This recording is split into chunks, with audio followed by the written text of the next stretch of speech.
Headlines प्रायोजक राम बंधू लोणचं. आता प्रत्येक जण जिंकेल.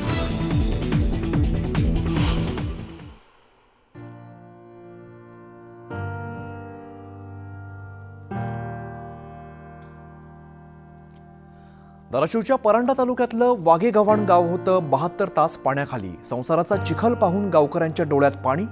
गावात सर्वात आधी पोहोचलं न्यूज 18 लोकमत.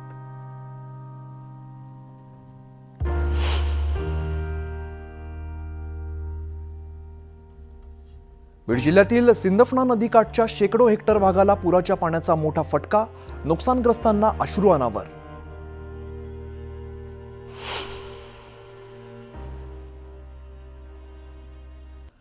नुकसानग्रस्त शेतकऱ्यांना सरसकट मदत करणार मुख्यमंत्री देवेंद्र फडणवीसांची पाहणी दौऱ्याच्या वेळेला सोलापुरातून घोषणा. म्हणून मी आपल्याला या निमित्ताने आश्वस्त करतो की सगळे निकष बाजूला ठेवून आम्ही सर्व शेतकऱ्यांना सरसकट मदत करणार आहोत. सोलापूरमध्ये मुख्यमंत्री फडणवीस आणि उपमुख्यमंत्री अजित पवारांनी घेतला पूरग्रस्त भागाचा आढावा. तर धाराशिवमध्ये बोटीतून शिंदेंनी केली पाहणी.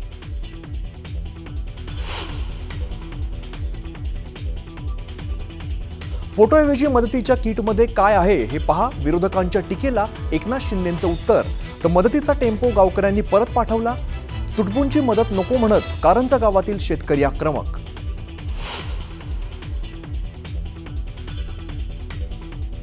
उद्या उद्धव ठाकरेंचा मराठवाडा दौरा. दौऱ्यावरून भाजपाच्या नवनाथ बन यांनी केली टीका. लंडनवारीत त्यांना जास्त आनंद झाला असता असं म्हणत बन यांचा राऊतांसह उद्धव ठाकरेंना टोला.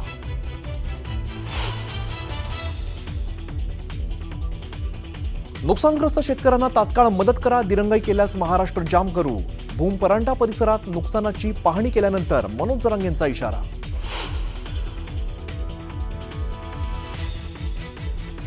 नंदुरबारमध्ये आदिवासी युवकाच्या हत्येच्या निषेधार्थ मूकमोर्चाला हिंसक वळण. जिल्हाधिकारी कार्यालयातील गाड्यांची जमावाकडून तोडफोड. जमावाला कंट्रोलमध्ये आणण्यासाठी फोडल्या अश्रुधुराच्या नळकांड्या.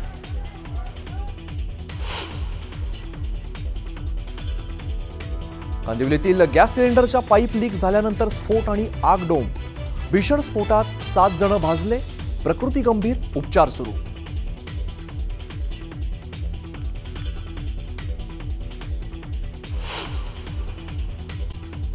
पण होत्याचं नव्हतं झालंय.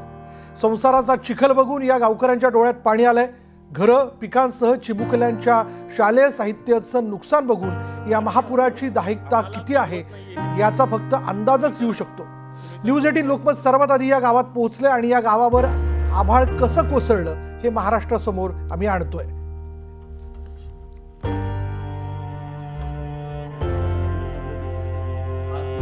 पै पै करून जो संसार उभा केला तो संसारच अख्खा या पाण्यामध्ये वाहून गेला.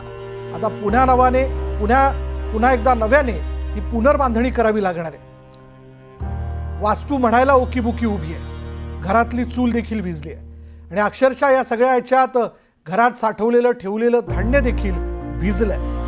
होत्याचं नव्हतं झालंय आणि आता ती चूल देखील कदाचित वाट बघत असावी की कधी माझ्यावरती हे अन्न शिजवण्याकरता येणार. अशी सगळी परिस्थिती शेतकऱ्यांची झाली आहे.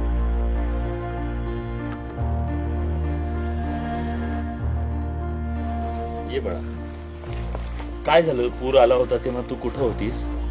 आम्ही बंगल्यावर थांबले होतो. बंगल्यावर थांबले होते. काय झालं? का रडतेस तू? सांग ना, का रडतेस तू? भीती वाटते. भीती वाटते? कशाची? नाही, ती बोलेल. पाण्याची भीती वाटते. पाण्याची भीती वाटते. तुझं दप्तर वाहून गेलं? शैक्षणिक साहित्य वाहून गेलं. सगळं? तुला काय पाहिजे? काही नाही, जीव पाहिजे आम्हाला. जीव पाहिजे.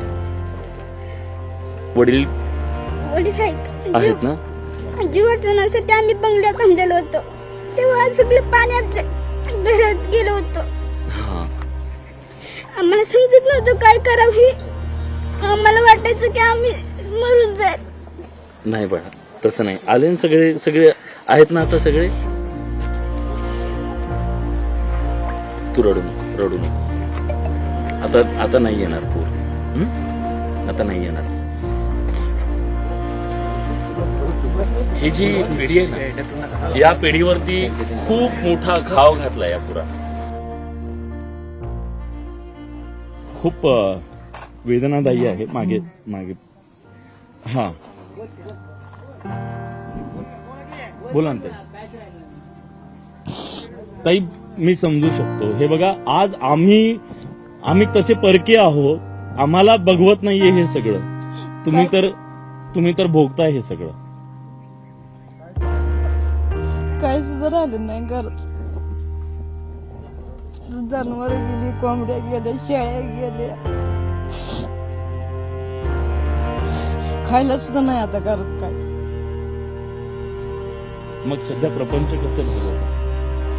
दुसरीच देतात आणून गावातली. घरी तर काय नाही आता.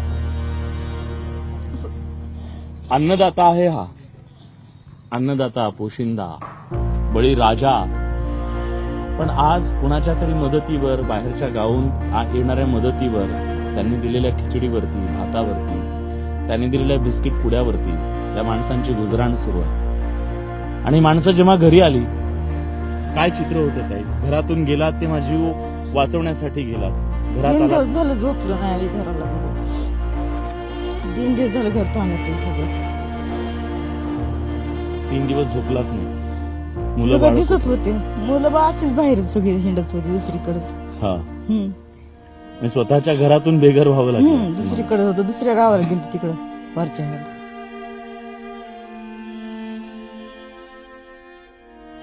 या गावाच्या इतिहासामध्ये पहिल्यांदा आमचं दुःख, व्यथा, कथा, वेदना, यातना, झालेलं नुकसान आणि या नुकसानीमुळे, पुरामुळे शेतकऱ्यांच्या डोळ्यात आलेलं अश्रू पुसण्यासाठी आघाडीची व्रतवाहिनी, IVN लोकमत आणि आम्ही ज्यांना शेतकऱ्यांची कायवारी मानतो असे विलासजी बडेसर यांनी या पूरग्रस्त गावाला भेट दिली. त्याबद्दल गावाच्या वतीनं मी सर्वांचे आभार मानतो. एक घर आहे, एका शेतकऱ्याचं घर, जे पाण्याखाली होतं आणि आता पूर ओसरल्यानंतर या घरातली अतिशय विदारक परिस्थिती आपण बघतोय. सगळा चिखल आणि गाळ आहे. त्या ज्वारीचा सगळा चिखल झालाय. हे सगळं साठवलेलं घेतला बुजला. इथे वरी उडी देखील आता विस्पुती उडी नाही उगवून आलाय. तुम्हाला धावतो बघा साहेब, तुम्हाला बघितले तिखट मीठ नाही जास्त.